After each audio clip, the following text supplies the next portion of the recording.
Global मंथन समाचार channel पर आपका स्वागत है। खबर संख्या 1। तिहाड़ जेल में बंद ठग सुकेश ने जेल से फिर एक लेटर लिखा है।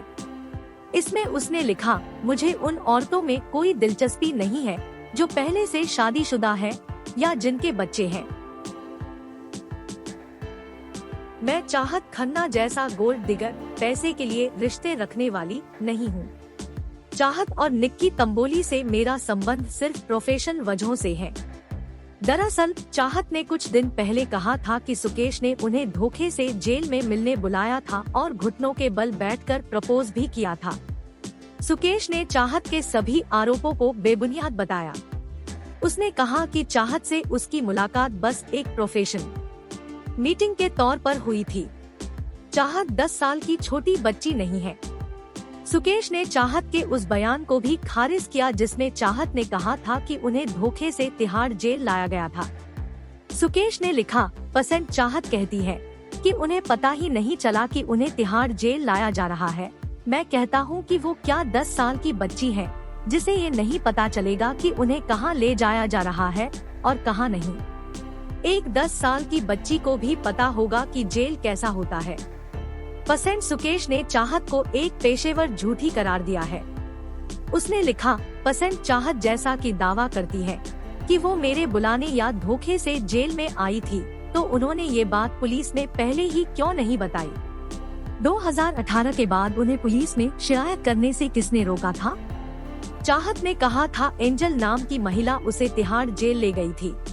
चाहत खन्ना ने कुछ दिन पहले एक स्टेटमेंट में कहा था कि 18 मई 2018 को मुंबई एयरपोर्ट पर उनकी मुलाकात एक महिला से हुई जिसका नाम एंजल खान था।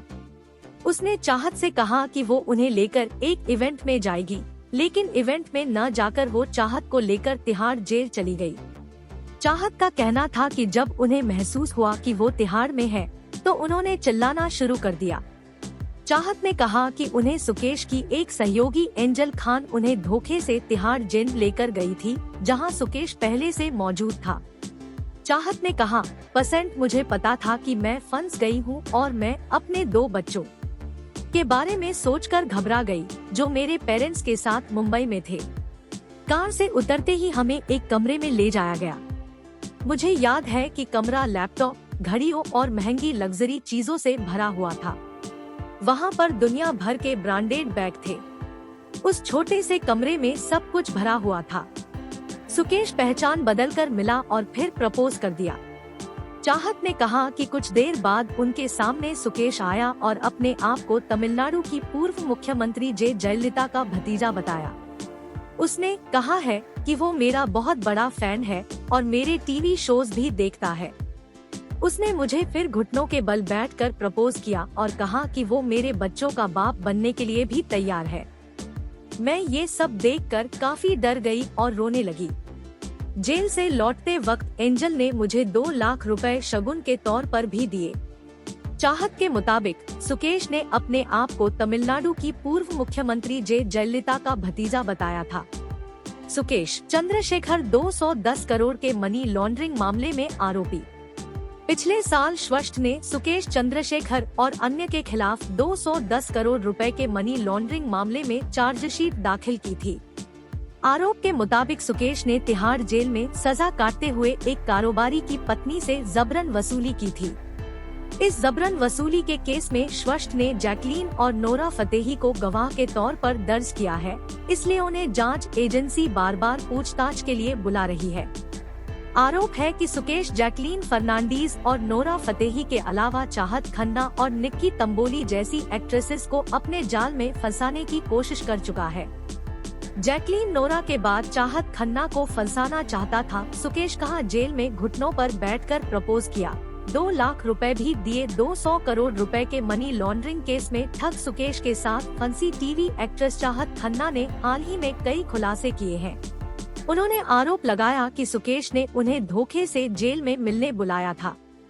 तब उसने खुद का परिचय तमिलनाडु की पूर्व मुख्यमंत्री जयललिता के भतीजे के रूप में दिया था।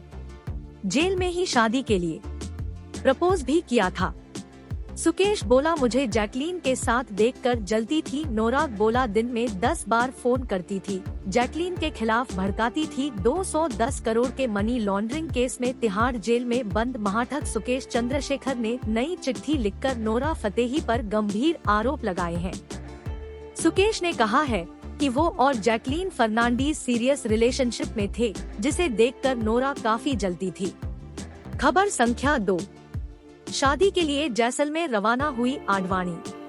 बॉलीवुड एक्ट्रेस कियारा आडवाणी सिद्धार्थ मल्होत्रा 6 फरवरी को जैसलमेर के सूर्यगढ़ पैलेस में 7 फेरे लेने वाले हैं। शादी की तैयारियां जोरों पर है और आज एक्ट्रेस शादी के लिए जैसलमेर रवाना हो गई, जिसका एक वीडियो सामने आया है।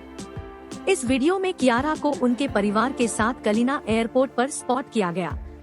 इस दौरान एक्ट्रेस व्हाइट जंपसूट में नजर आई, जिसके साथ उन्होंने पिंक कलर का शॉल भी कैरी किया हुआ था। उनके चेहरे पर ब्राइडल ग्लो भी साफ देखा जा सकता है। वीना नागदा लगाएंगी कियारा के हाथों में मेहंदी। रिपोर्ट के मुताबिक वीना नागदा कियारा के हाथों में शादी की मेहंदी लगाएंगी। उन्होंने एक फोटो पोस्ट की है जिसमें वह राजस्थान के लिए रवाना हो रही है। वीना नागदा फेमस मेहंदी आर्टिस्ट है। कियारा से पहले वह कई बॉलीवुड सेलेब्स के हाथों में मेहंदी लगा चुकी है। कंगना रनौत ने की सिड कियारा की तारीफ। इन दिनों कपल की वेडिंग को लेकर काफी बज़ बना हुआ है। इसी बीच बॉलीवुड एक्ट्रेस कंगना रनौत ने सिद्धार्थ मल्होत्रा और कियारा आडवाणी की जमकर तारीफ की है। एक्ट्रेस ने इंस्टाग्राम पर सिद्धार्थ और कियारा की फोटो शेयर करते हुए लिखा, ये कपल कितना प्यारा है। इंडस्ट्री में फिल्मों के साथ साथ असली प्यार बहुत कम देखने को मिलता है। ये कपल एक साथ काफी अच्छा लगता है। खबर संख्या 3, शिल्पा शिंदे के मैडम सर के मेकर्स पर गंभीर आरोप। भाभी जी घर पर है टीवी शो में अंगूर भाभी का किरदार निभा चुकी एक्ट्रेस शिल्पा शिंदे एक बार फिर सुर्खियों में है। दरअसल कुछ समय पहले ही शिल्पा ने टीवी शो मैडम सर से लंबे समय बाद छोटे पर्दे पर कमबैक किया था, लेकिन अब खबर आ रही कि उन्होंने यह शो छोड़ दिया है। शिल्पा ने बताया कि शो में उनका रोल बड़ा होना था, लेकिन ऐसा नहीं हुआ, इसलिए वो शो छोड़ रही है। अब हाल ही में शिल्पा ने वीडियो शेयर कर मेकर्स पर आरोप लगाते हुए उन पर निशाना साधा है। इतना ही नहीं, उन्होंने शो की लीड एक्ट्रेस गुल्की जोशी पर भी जमकर गुस्सा निकाला है। इन औरतों की अक्ल घुटनों में है शिल्पा। इंस्टाग्राम पर शेयर किए गए वीडियो में शिल्पा ने कहा, मुझे औरत होने का अफसोस है क्योंकि कुछ औरतें मैडम सर जैसे शो करती है जो दिखा देती है कि मैं औरत हूँ और मेरी अक्ल घुटनों में है। क्या बताऊं वो ऐसी हरकतें क्यों करती हैं? ये दोनों औरतें फुदक फुदकर जो बकवास किए जा रही हैं। शो में मेरे आने से इन दोनों को मिर्ची लगी है। वीडियो में टीआरपी के स्क्रीनशॉट दिखाते हुए शिल्पा ने कहा, तुम्हारा शो इतना गंदा जा रहा था। अगर ये इतना अच्छा होता तो शिल्पा तुम्हारे शो में आती क्या? तुम लोगों को खुश होना चाहिए कि कोई अच्छी चीज हो रही है। तुम लोगों को क्या पता फैंस क्या होते हैं। खबर संख्या 4, big boss fame Sapna Chaudhary पर एफआईआर। बेटी पैदा होने पर भाभी से शगुन में मांगी क्रेटा कार।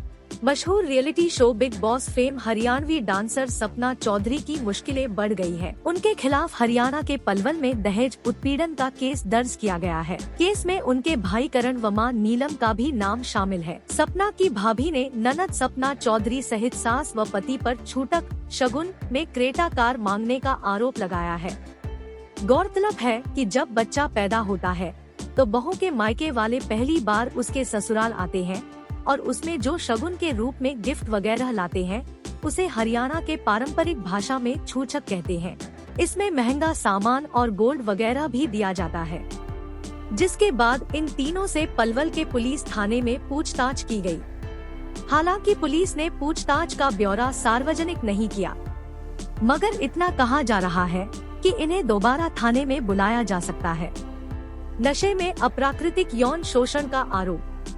पलवल को रहने वाली पीड़िता ने बताया कि उसकी शादी दिल्ली के नजफगढ़ निवासी करण के साथ 2018 में हुई थी।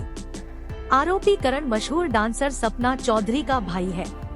पीड़िता का आरोप है कि शादी के बाद से ही उसे दहेज के लिए कई बार प्रताड़ित किया गया। कई बार उसके साथ मारपीट की गई। पति ने शराब के नशे में उसके साथ अप्राकृतिक यौन शोषण भी किया। छूछक में मांगी क्रेटा कार। पीड़िता का आरोप है कि उसे बेटी हुई तो पति करण सास नीलम व ननद सपना चौधरी ने दहेज के रूप में क्रेटा कार की डिमांड की। मायके वालों ने 3 लाख नकद, सोना चांदी के आभूषण दिए, लेकिन ससुराल पक्ष क्रेटा गाड़ी की डिमांड पर अड़ा रहा। 6 माह पहले पीड़िता ने पलवल थाना में ससुरालियों के खिलाफ शिकायत की जांच के बाद पलवल महिला थाना में सपना चौधरी करण नोलम के खिलाफ धारा 498 377, 406, 323, 506, 34 के तहत हुई है। तीनों आरोपियों को डीएसपी सतेंद्र कुमार ने जांच में शामिल होने के लिए महिला थाना बुलाया था। इस दौरान आरोपी और पीड़ित पक्ष दोनों के वकील भी साथ रहे। डीएसपी ने कम जुड़े हर पहलू पर पूछताछ की। खबर संख्या 5। प्लेबैक सिंगर वाणी जयराम का निधन। नेशनल अवार्ड विनर और साउथ की फेमस सिंगर वाणी जयराम का 77 साल की उम्र में निधन हो गया है। 04 फरवरी की सुबह वाणी को उनके चेन्नई वाले घर में मृत पाया गया। अभी तक उनकी मौत का कारण स्पष्ट नहीं हो पाया है, लेकिन खबरों की माने तो वाणी के सिर में काफी समय पहले चोट लग गई थी, जिसकी वजह से वो बीमार रहती थी। कौन थी वाणी जयराम? वाणी जयराम साउथ की फेमस प्लेबैक सिंगर्स में से एक थी। 1945 में तमिलनाडु के वेल्लोर में जन्मी वाणी का असली नाम कलैवाणी था। वाणी ने अपने करियर में कुल 19 भाषाओं में गाने गाए हैं, जिनमें तमिल, तेलुगु, कन्नड़, मलयालम, हिंदी, उर्दू, मराठी, बंगाली, भोजपुरी, तुलु और उड़िया जैसी भाषाएं शामिल हैं। बता दें कि कुछ समय पहले जब भारत सरकार ने पद्म भूषण 2023 अवार्ड की घोषणा की थी, तो लिस्ट में वाणी का नाम शामिल था।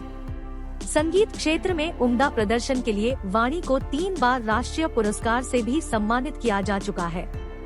इसके अलावा रीजन भाषाओं में गाने गाने के लिए उन्हें कई राज्य पुरस्कारों से भी नवाजा जा चुका है। 50 साल के करियर में गाए 10,000 से ज्यादा गाने। बता दें कि कुछ समय पहले ही वाणी ने अपने करियर के 50 साल पूरे किए थे। उन्होंने अपने करियर में 10,000 से ज्यादा गाने दिए हैं। इतना ही नहीं, वाणी ने MS Ilaiyaraaja, RD Burman, KV Mahadevan, OP Nayyar और मदन मोहन जैसे दिग्गज कंपोजर के साथ काम कर चुकी है। उन्होंने अपने करियर की शुरुआत फिल्म स्वप्न से की थी।